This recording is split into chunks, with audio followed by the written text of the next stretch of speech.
Et puis, dans un petit peu plus d'une demi-heure, vous aurez le lancement, la remise des prix régionaux de la construction bois 2020. Alors, je vais d'abord vous présenter les origines de la plateforme. Pourquoi on s'est lancé dans ce projet?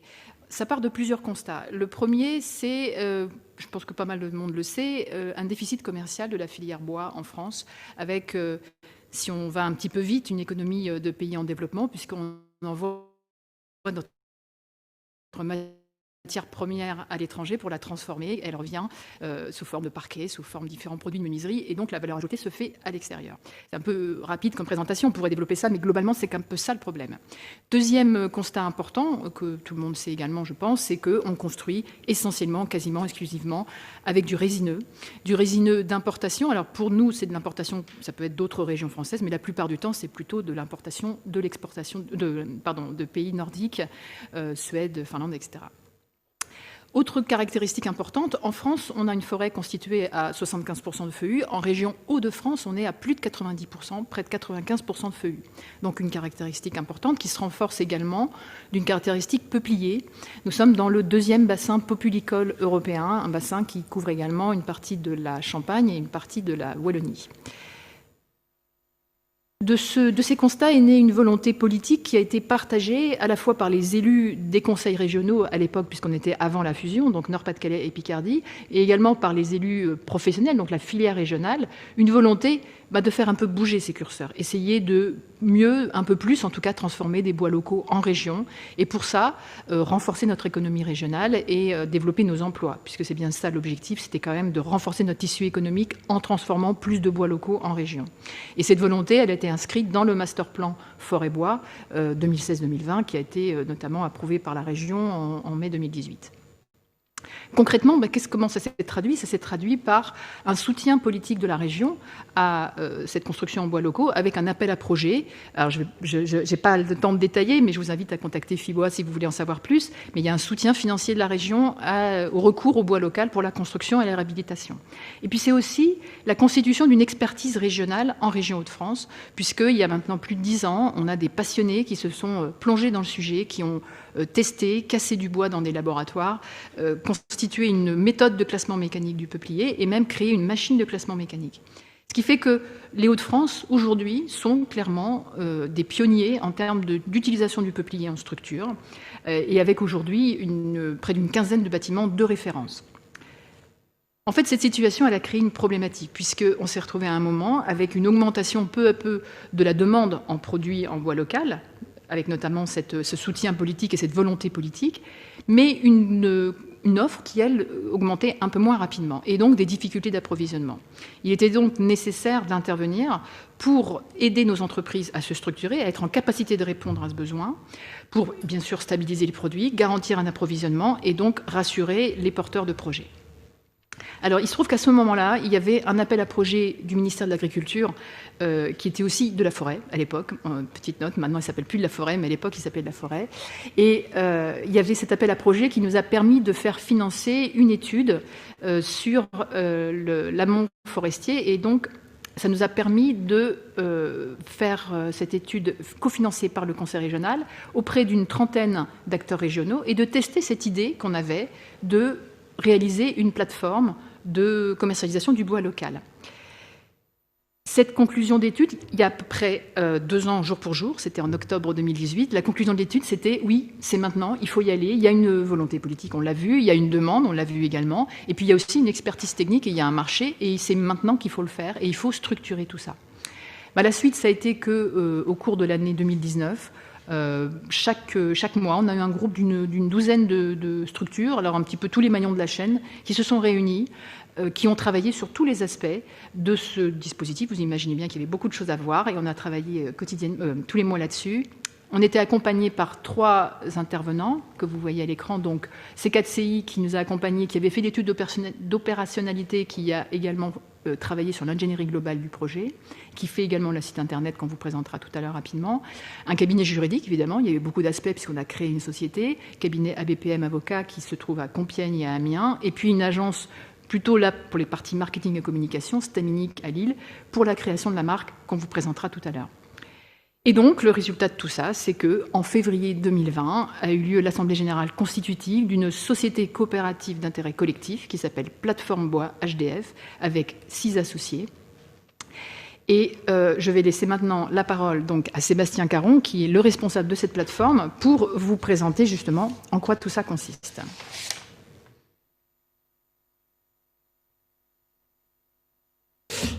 Merci Fabienne pour cette présentation. Dans un contexte économique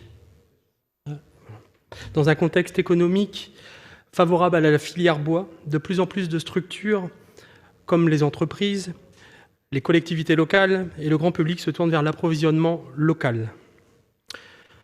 Les acteurs économiques de la région ont donc décidé de se regrouper et de créer une société coopérative d'intérêt collectif, la plateforme Bois Hauts-de-France. Concrètement, cette SIC SAS, au capital variable, regroupe 6 structures associées. Une coopérative forestière, 4 entreprises, scieurs transformateurs et un porteur de projet Fibois Hauts-de-France. Dans cette vidéo, un des associés parle de sa vision et de sa motivation à entrer au capital de la plateforme. Bonjour, Frédéric Aglade. Je dirige avec Christophe, mon frère, la scierie Aglade et Fils, située à Villers, depuis 3 générations. Nous avons investi dans la plateforme HDF pour plusieurs raisons. Fédérer les corps de métier à produire de l'ossature en bois local, diminuer les avances de trésorerie des scieries lors du séchage du bois, faire connaître à la population que l'on peut construire avec du bois de chez nous en faisant travailler nos entreprises. Face à de très grandes structures européennes, je pense que l'avenir de nos entreprises est de s'unir, d'investir et de se développer ensemble. Comme vient de vous le présenter Frédéric, la plateforme Bois Hauts-de-France apporte une réponse concrète en facilitant les approvisionnements, la production de produits finis et semi-finis en bois local et leur commercialisation entre les acteurs de l'amont forestier, de la première et de la seconde transformation jusqu'au client final.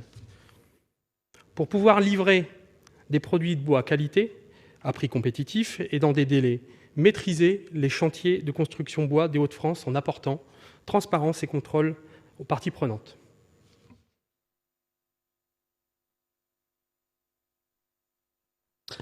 Comme nous l'avons vu précédemment, face à la montée en puissance de nombreux projets de construction bois d'essence régionale comme le peuplier, les différents acteurs économiques, à l'aide de la région et l'État, ont souhaité structurer le développement de la filière régionale. Cette structuration offre l'avantage d'un approvisionnement en bois plus rapide, grâce notamment à des stocks permanents de bois sec. Les stocks permettent ainsi de maîtriser la production et les délais de livraison comparables aux essences habituellement utilisées dans la construction bois. La plateforme apporte avant tout des garanties d'origine et de traçabilité des bois, avec la certification PEFC, mais aussi une qualité certifiée avec le marquage CE, notamment pour le peuplier structure.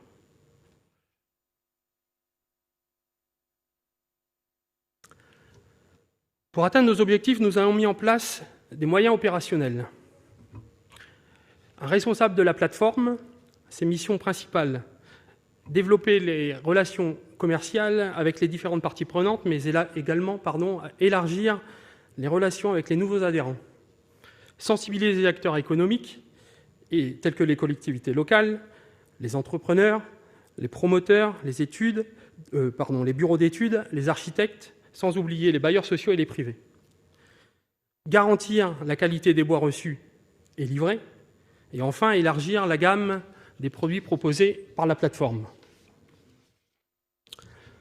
Pour ce faire, la plateforme dispose d'un outil digital, un site internet B2B, dédié, permettant aux clients d'avoir une vision globale des produits disponibles.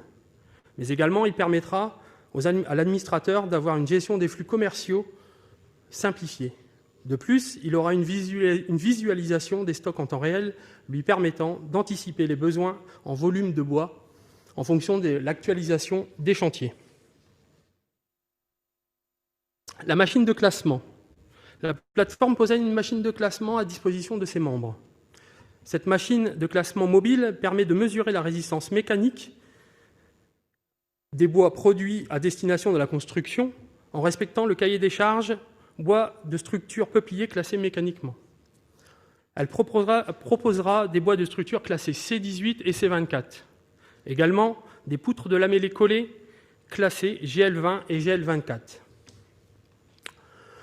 Donc voici des illustrations 3D de la machine en cours de construction par la société Ascodero à Bray-sur-Somme. Comme vous pouvez le voir, les planches passent à l'intérieur de la machine qui les met sous contrainte mécanique afin de déterminer et de marquer leur classification. Dernier atout majeur, un stock permanent. La plateforme dispose auprès des scieurs adhérents d'un stock de 600 m3 de bois sec. Ce stock se compose de plots secs pour répondre à la demande de sections hors standard et d'avivés pour avoir une capacité de réponse très rapide aux demandes standards BMA et BLC. Ces stocks permettent ainsi de maîtriser la production et d'avoir des délais de livraison comparables aux essences habituellement utilisées en construction bois. Tous ces éléments se fédèrent autour d'une marque régionale. Je passe la parole à M. Jean-François Carpentier, le président de la plateforme Bois Hauts-de-France.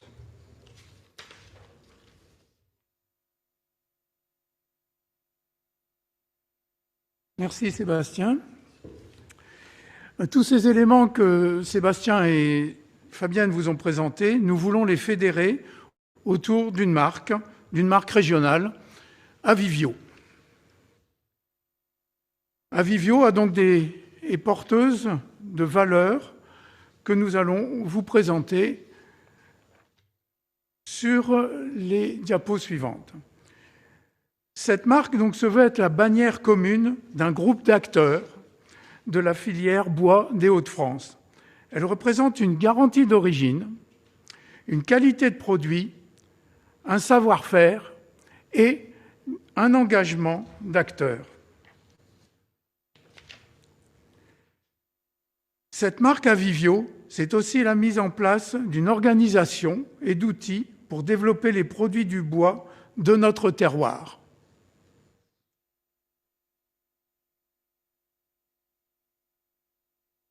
La construction en bois local est devenue un pilier pour le développement durable local. Il y a une volonté de vivre en bois. La construction bois élève les standards de l'habitat.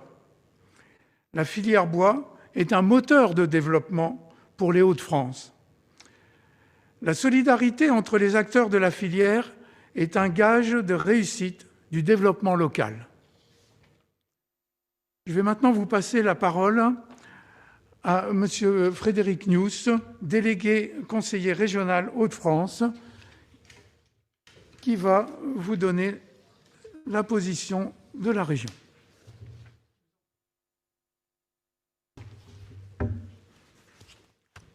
Bonjour à toutes et tous. Merci, Monsieur le Président. Effectivement, je précise bien, je vais vous donner la position de la région et pas l'imposition de la région sur le sujet. Voilà, simplement pour vous rappeler que effectivement, je suis très heureux d'être ici aujourd'hui. On en avait parlé lors de l'Assemblée générale de FIBOIS il n'y a pas longtemps. Et on est sur du concret, on est sur un projet qui était né de nos échanges à tous et surtout de la filière qu'accompagne la région déjà depuis pas mal d'années. Ça a été rappelé tout à l'heure. Le bois, on y croit en Haute-France. Et effectivement, si on a ce paradoxe d'être sans doute la région la moins boisée de France, néanmoins, on a une volonté forte comme un chêne, quelque part, pour développer cette filière et pour pouvoir assurer aussi l'utilisation d'un bois, on va dire, entre guillemets, made in Hauts-de-France, que ce soit pour le bois construction, bien sûr, mais aussi le bois énergie, il ne faut pas l'oublier non plus. On en a besoin avec ces fameux circuits courts qui peuvent assurer aussi un développement économique pour cette filière. En tout cas, ce qui nous réunit aujourd'hui, c'est ce volet construction. Et effectivement, en parlant avec les opérateurs divers et variés, lors de l'élaboration de notre master plan bois, ça a été rappelé tout à l'heure par Madame la directrice directrice, on sait qu'on avait un problème. C'était de garantir et d'assurer un approvisionnement local, avec un contexte qui n'était pas forcément évident, une structuration aussi de la sylviculture dans la région qui, au départ, peut ne pas faciliter non plus ce genre d'utilisation. Mais voilà.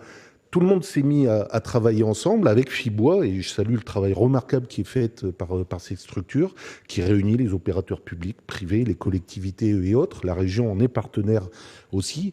Et voilà. Et je tiens à saluer aussi la mémoire de Philippe Rapneau, avec qui on a travaillé beaucoup aussi à cette filière, qui y croyait énormément. Et voilà. Dans le cadre de notre politique de transition énergétique, de transition écologique à la région de France, on s'est dit, il faut booster le bois, il faut booster les écomatériaux. Et voilà, donc on a mis en place un certain nombre de dispositifs.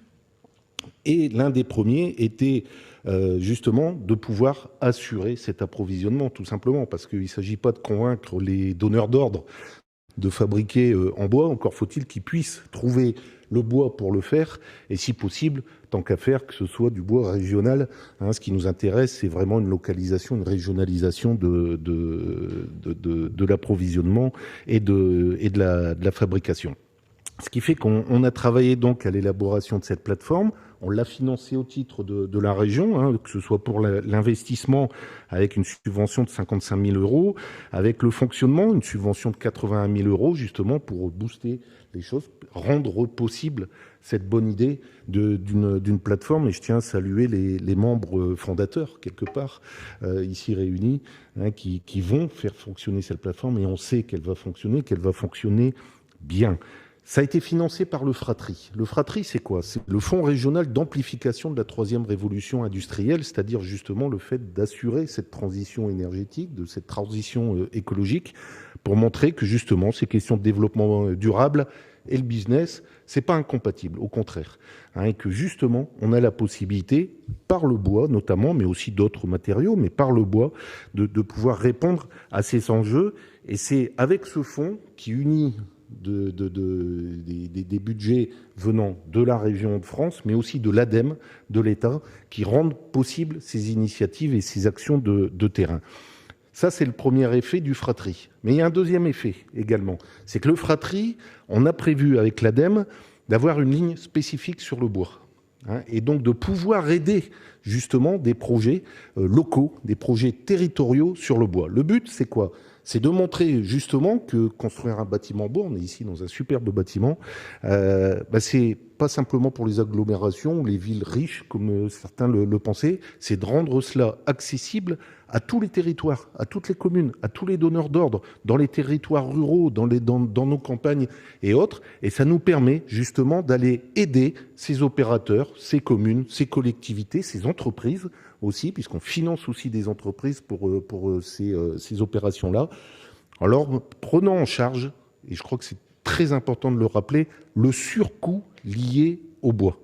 Il est évident qu'on se retrouve en concurrence avec d'autres matériaux, moins chers, et qu'effectivement, quand on doit gérer un budget communal qui est serré, les finances publiques, c'est quand même compliqué aussi, on se dit, ah oui, mais mettre du bois, voilà, ça coûte un peu plus cher. On a décidé à la région de prendre en charge intégralement 100% du surcoût lié à l'utilisation du bois dans la construction. Ça, c'est un argument pour les donneurs d'ordre, pour les collectivités, pour les entreprises.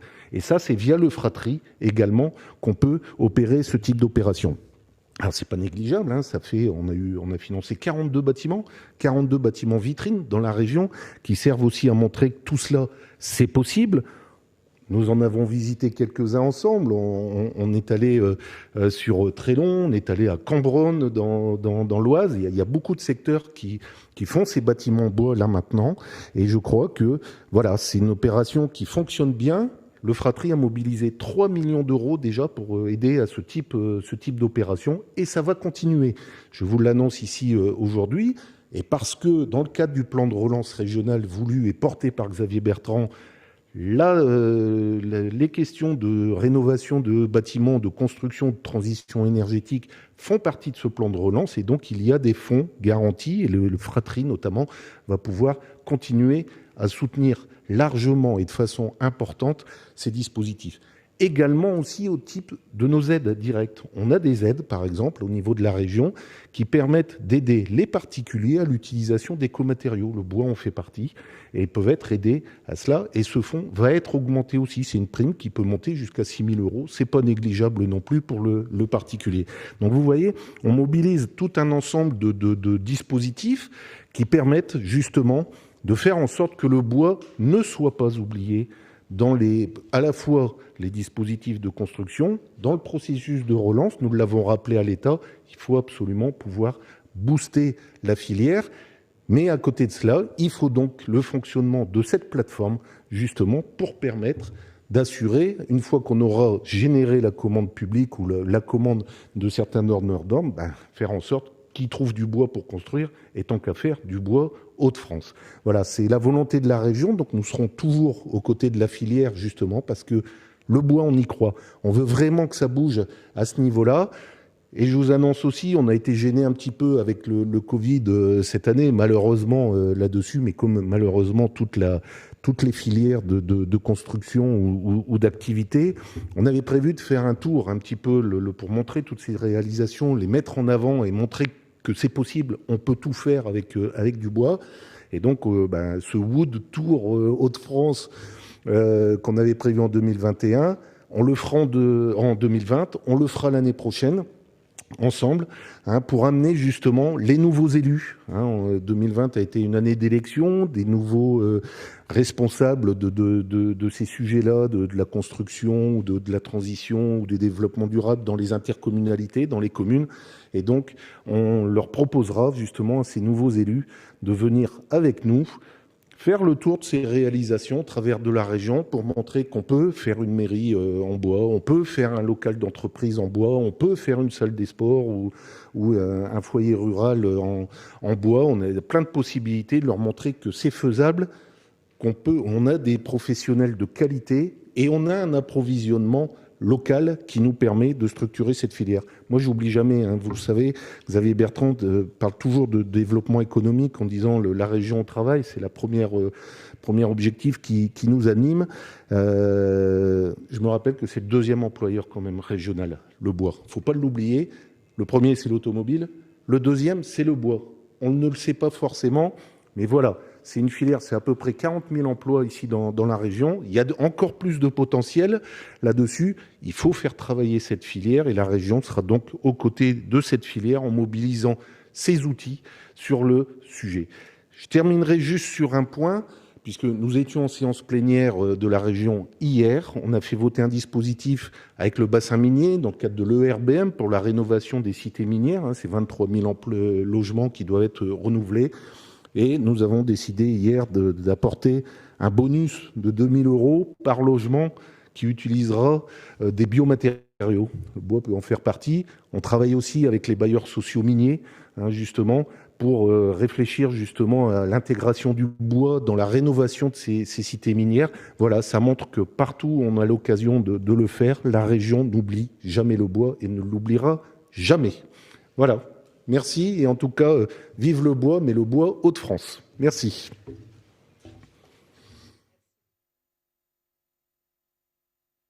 Merci beaucoup, Monsieur Nious, pour ces paroles encourageantes. On a maintenant une petite vidéo de la part de la Direction régionale de l'agriculture et de la forêt. Monsieur Dominique Évrard ne pouvait pas venir ce matin, mais nous a envoyé une vidéo.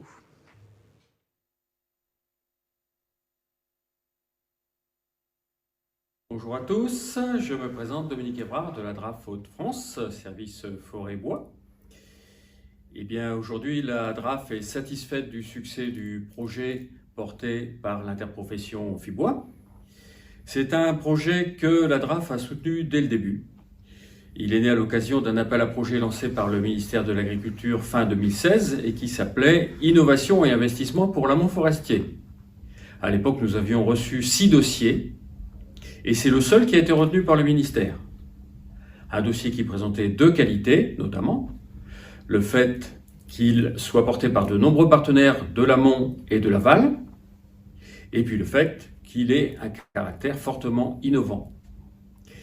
Les 2 réussites de ce projet sont donc la sécurisation des approvisionnements pour les maîtres d'œuvre et les maîtres d'ouvrage de la filière, et la machine de classement qui garantira les maîtres d'ouvrage sur la qualité des bois régionaux. Et bien aujourd'hui, donc, nous avons hâte de découvrir cette fameuse machine. Et puis nous souhaitons une longue vie à la plateforme Bois Hauts-de-France.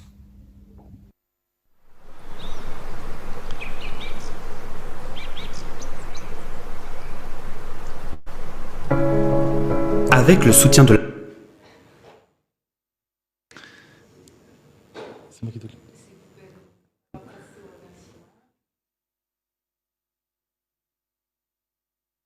Voilà. Donc, Olivier Fossé, donc je suis le président de Fibois et je suis très heureux de vous présenter un petit peu tous les acteurs qui nous ont accompagnés et qui ont cru en nous dans l'accomplissement de cette plateforme.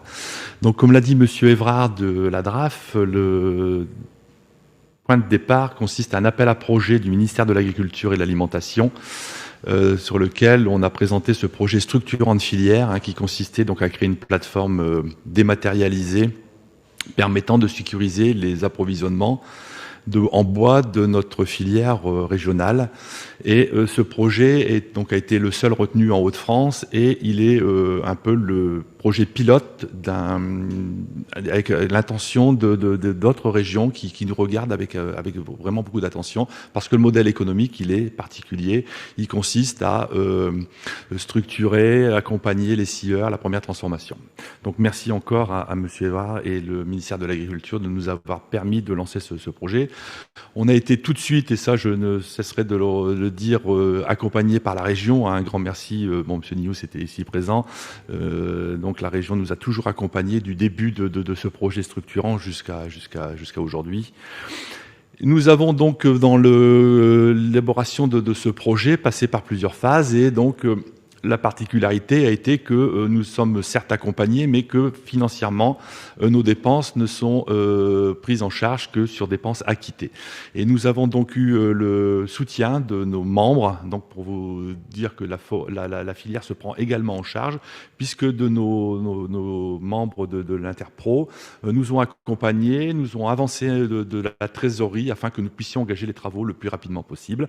Donc je tenais à remercier la Coforène, coopérative forestière, les forestiers privés de l'Oise, la Fédération française du bâtiment des Hauts-de-France, NSF2A qui est également une coopérative forestière, PEFC, le syndicat des propriétaires forestiers privés de l'Aisne, le syndicat des propriétaires forestiers privés de la Somme, l'Union régionale des syndicats des propriétés privées des Hauts-de-France. Voilà, donc tous ces gens-là nous ont accompagnés. Donc vous avez vu de l'aval à l'amont, puisqu'il y a les acteurs de tous les secteurs d'activité. Nous avons donc aussi, dans un second temps, levé des fonds auprès d'organismes qui nous ont accompagnés. Bien sûr, le Conseil régional, toujours tête de pont de nos projets, et qui nous permet de mobiliser après d'autres acteurs. Initiative Somme France Active Picardie. Forinvest. Forinvest, c'est un fonds d'investissement privé de la filière. Donc aussi, donc nos membres forestiers croient beaucoup en notre projet. Autonomie et solidarité. Donc merci à eux de nous avancer de l'argent pour qu'on puisse mener à bien nos projets. Voilà. Donc je ne sais pas si j'avais d'autres personnes à remercier, mais en tous les cas, Jean-François, donc le président de la SICT, je te laisse la parole. Merci Olivier. Donc c'est l'heure de la conclusion. Vous l'avez compris, cette plateforme est le résultat de nombreux efforts depuis 4 ans. Des efforts menés par des hommes et des femmes du secteur public aussi bien que du secteur privé. Ils ont voulu se projeter vers l'avenir d'une filière bois locale, porteuse d'ambition, qu'il faut maintenant concrétiser tous ensemble. On se demande parfois où va l'argent du contribuable. Eh bien ici, il aide à construire l'avenir, un avenir tout en bois local Hauts-de-France. Merci de votre attention